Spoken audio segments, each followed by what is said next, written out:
ஃப்ரெஷ்ஷாக இட்லி மாவு அரைச்சதால பாப்புக்கு ஸ்கூலுக்கு இட்லி பொடி வச்சு மினி இட்லியே கொடுத்துட்டேன். ஹஸ்பண்டுக்கும் பிரேக்ஃபாஸ்ட்டுக்கு வந்துட்டு பூண்டு பொடி வச்சு இட்லியே கொடுத்து அனுப்பியாச்சு. இந்த ஒர்க்கிங் டேயில் காலையில் நமக்கு எத்தனை கை இருந்தாலும் பத்தாது. ஒரு 10 நிமிஷம் லேட்டாக எழுந்திரிச்சோம் அப்படின்னா அவ்வளோதான், முடிஞ்சிச்சு கதை அப்படின்ற மாதிரி ஆகிடும்.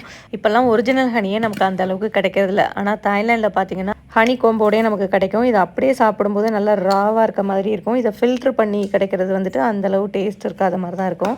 அதுக்கு இதுக்கும் வித்தியாசம் இருக்கும். நாங்கள் வந்துட்டு பட்டாயால் அந்த ஹனி பீ வளர்க்குற இடத்துக்கு போயிருந்தப்போ வந்துட்டு அந்த ராயல் ஜெல்லி அப்படின்னு சொல்லிட்டு அரச கூழ்னு சொல்லுவாங்களாம், அதில் வந்துட்டு ஒரு ட்ராப் எடுத்து அந்த நுனி நாக்கில் லிக் பண்ணி அந்த உமிழ் நீரோடு சாப்பிடும்போது ஸோ அந்த மலட்டுத்தன்மை இதெல்லாம் இருக்காது அப்படின்னு சொன்னாங்க.